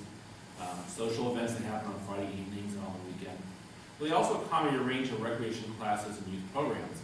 And most of these centers, or a lot of these centers, have cities where actually the Rec and Park Department, as part of the city, is a major operator of programs. And so you have that balance of Rec and Park type programs and activities, what KCC does here in Kensington, as well as the private realm activity. The second key lesson that we took from that is, as has been said before, is that the revenues that are generated do help reduce the costs and the subsidies required to operate facilities, but these kinds of facilities do not typically break even. And that is the nature of being a public facility. As opposed to a private banquet hall or a private event center, these are facilities that accommodate a range of public activities, youth programming, recreation programming, and so on, as well as the rental. And so just as a nature that you're not going to get to break even with that mix of public and private uses, but the private uses do help offset some of the public costs. And so it's important to understand that what that means is that the improvement goal that we're looking at is this is not a return on improvement or return on investment calculation. We have a situation where the numbers are negative because they require subsidy. But what we are looking at is a way of potentially reducing that subsidy, but also how these facilities provide amenity to the community and also how they can improve the community's quality of life. So real briefly, when we look at the facilities, in terms of some of the desirable features, and what we're trying to do is understand what makes these facilities work and attractive to potential users, and contrast that with the nature of the facility that's here. And so when you look at these facilities, a couple of key ideas. One is that all these facilities really do tend to have a nice either outdoor park setting or garden, and a way of trying to bridge the indoor and outdoor activity. We live in a beautiful area, we have wonderful weather during a great portion of the year. People like to have events that can take advantage of the nice outdoor weather and have a nice outdoor environment in a garden type setting. And there's a lot of different ways that you can do that in terms of how you flow the space, how you can create sort of outdoor focus points in terms of gazebos or places for wedding ceremonies, take advantage of views and so on. The other part of this then is that the indoor environment needs to be attractive. This is not just about a pure functional requirement, but this is about experiences. If you think about weddings, family reunions, these are important moments in people's lives, and so they want an environment that makes them feel like this is an environment that's consistent with that. And so typically you see a lot of use of water tile floors, you see stages that support dance or activities, you just see nicer spaces that don't feel institutional, but really feel like a place you want to have an event. And then the other thing they have is typically supporting spaces. So they have kitchens and places where food can be prepared and served, but also smaller spaces that can support wedding activities and other parts of events.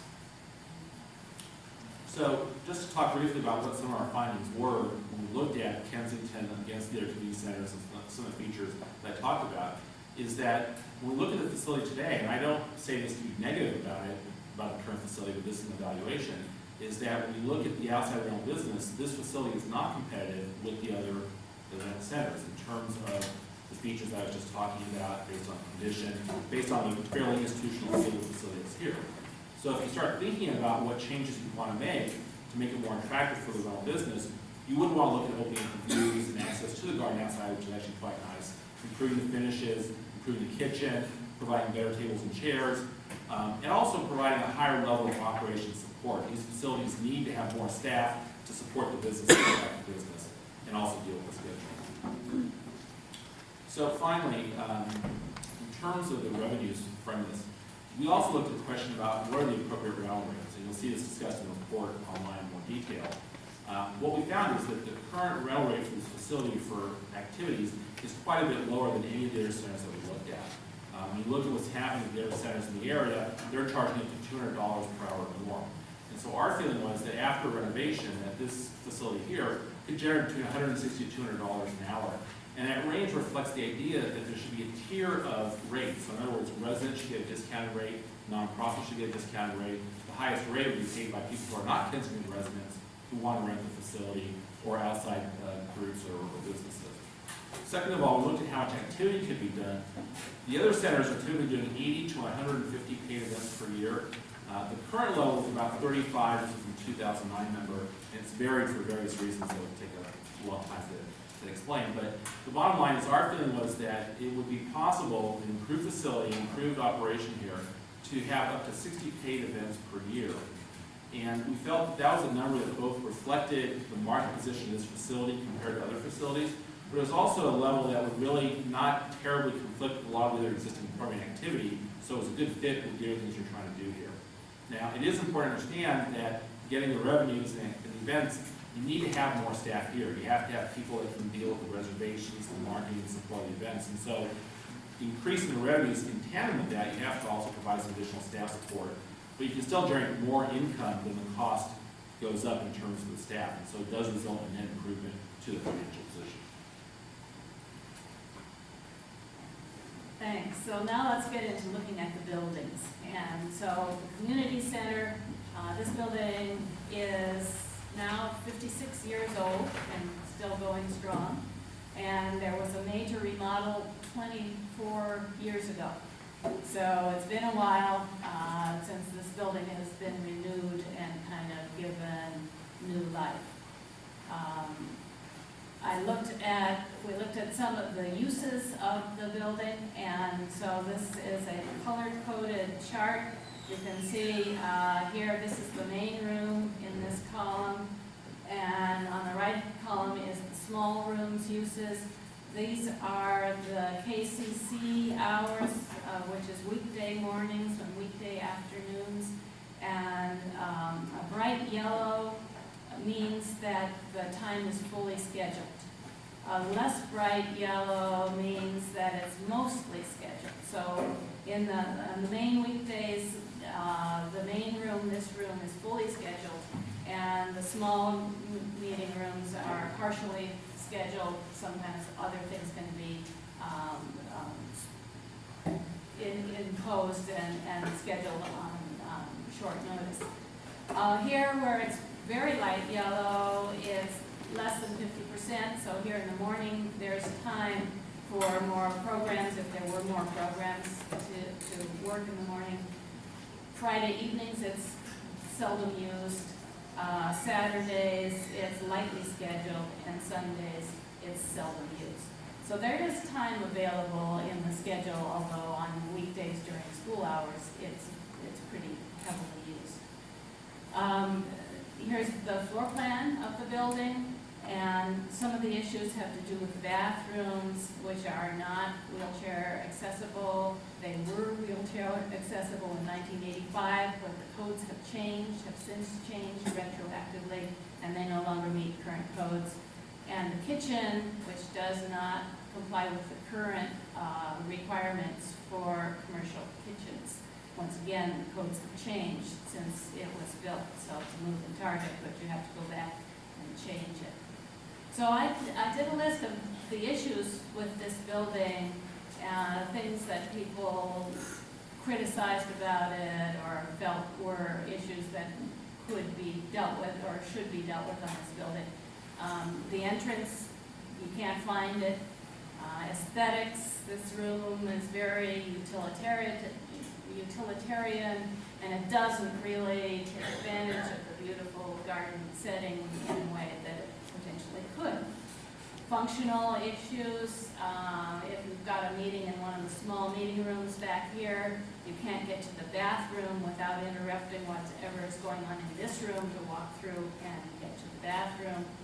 And it would be nice if meeting room 3 could be a little bigger for the committee meetings, KPPCSD committees, which the public can attend. Sometimes it's a little crowded. Accessibility, the main code, seismic capacity. I'm worried that this wall right here might collapse and allow the whole roof to collapse and come down and injure people. I don't know that that's the case, but until somebody does an engineering study to look at it, I'm uneasy about it. The roof is 23 years old, it's near the end of its life, needs to be renewed.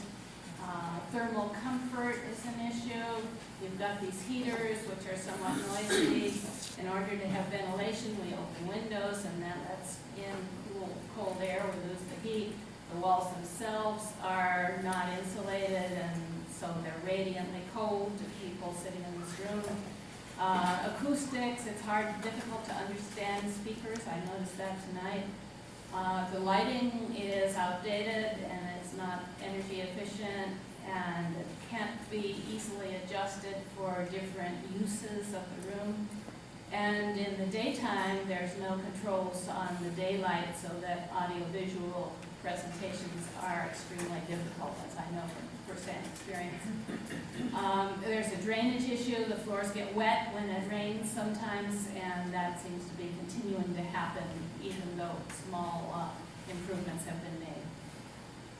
And the kitchen, I already mentioned. So we looked at all of these issues and tried to create 2 different options for how we might renovate the building. And so option 1 is defined as do as little as possible. Don't change any existing uses or function or aesthetics. but do the necessary or prudent repairs and the code and life safety upgrades. Whereas option 2 is do as much as is reasonable. And what we've done here is to define potential renovations that you might do that would solve some of these issues that we have identified. And so we've developed some plans in order to illustrate what is possible. Not that it's a completed design, but it's an illustration of concept, so that if you decide to move forward, you can have some confidence that certain things are possible that might be done. So I created a 3D model of the building in my computer, and so just to show you what the model can do, on the top left is a photograph of this room, and the larger image is created in my model of this room. So I think that it illustrates that the model is reasonably accurate in showing what it really looks like. So we identified a whole bunch of things that could be done for this room in terms of changing its appearance. And I'm not sure you'll want to do them all when it comes to your final design, and you may decide to do other things that I haven't thought of.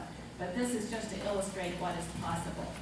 So suspended light fixtures that go down below the trusses can create a focal point of interest, so you're not always looking at the trusses when you look at the ceiling. There's something nicer to look at. The west wall, this wall, can have windows, more windows put in it, windows or doors that would give views to the garden. The north wall can become, this wall back here can become a better focal point for the room, and that can be done by several different ways. First of all, skylights right along the wall that would wash it with light in the daytime. Second, and perhaps an alcove here that would be like a mini stage that could be used for various functions in the building or for the children's play activities. An asymmetrical finish on the wall to kind of tie in with the asymmetrical roof that's already here. Then I'm showing the east wall here thickened at the top of it in order to conceal a new heating system, which could have ducts and vents all through there. And then below that thickened wall, there are drapes that conceal these doors here to the storerooms and the kitchen pass-through. So when it's not being used, there could just be even drapes along here. And of course, the drapes can be open for various kids' activities when you really want a more hard surface of the wall. This is what it would look like from the exterior. You can see additional windows, and you can see on the left-hand side the potential alcove, which can have windows in it to the outside. The entrance, right now, the existing doors in meeting rooms 2 and 3 look like the entrance. They're the first doors you see as you come up to the building, and a lot of people apparently confuse them with the entrance. So rather than trying to play up this entrance with something outside, another possible solution is, well, let's make those doors be the real entrance. And the way to achieve that is by combining meeting rooms 2 and 3 and allowing them to serve as a vestibule to this room for a main function in this room. So they could be 2 rooms but still have an acoustical folding partition so that you could still have meeting rooms 2 and 3 when you needed to.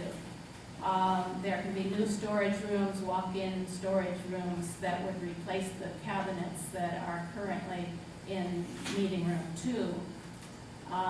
And the doors, by having double doors, can really allow a lot of people to come into this room and use this room from the parking area in a nice processional way. So you have a vestibule, you have a place where you can greet your friends or sign your name or do your name tags, and then you come in for the meeting. You can also have a door between the new combined meeting room and meeting room 1. Meeting room 1 could be a bride's dressing room, and then she could come into the vestibule and process in the procession from there. And it also allows people to get from that meeting room to the bathrooms without coming through the main room. And then a new main entrance to the building. Really, we already have something that looks like a main entrance out there on that side. The combined rooms 2 and 3 will create a vestibule as well as 2 meeting rooms. The vestibule could be used for a receiving line and assembly for a bridal procession. During a meeting like tonight, it might be a lit, heated spot for community members to confer with the doors closed outside the meeting while they're coming and going for the various items on the agenda. It can also be an activity space by itself for committee meetings. It would be a larger emergency operations center. It could probably even be large enough for an exercise or dance class. I'm showing a variety of potential materials for the new finishes. And I just wanted to put in an illustration that whether it's white or blue or wood, it makes a big difference in how the whole thing works. And I'm not trying to tell you it should go in any direction at this point, and I think that in your future design will spend a lot of time trying to decide what materials are best. But if you did it in something like wood, then I'm showing some additional images here, what the back of the room would look like with the double doors, the east wall with the curtains on it, the west wall with the big doors or windows to the garden, as well as the end north wall with the focal point on it. So what does this all cost? We had a professional cost estimator look at it. The estimate is in the appendix of the report if any of you want to look at it carefully. There's construction cost.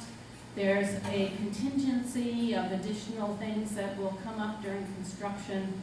And then there's what we call soft costs, which include the architectural engineering fees, building permit costs, plan review, the construction manager. So option 1 comes out about $700,000 for the total project costs. And option 2, which is the one that improves the aesthetics of the building, option 1, as you remember, just deals with the code issues and, you know, the collapse hazard of the walls and that sort of thing. Option 2 is about twice that much at $1.4 million. My recommendation is option 2. Why? It includes the needed code stuff. It will give you more flexibility for programs and events. You'll be able to, it'll improve the aesthetics, comfort, energy efficiency, and it will be a more desirable rental space.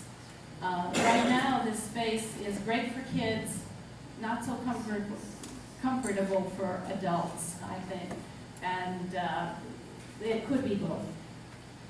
So the how is, if possible, develop it all as one project, and the next step would be to do programming for what the facility really needs. I have not talked to the various groups that use this building.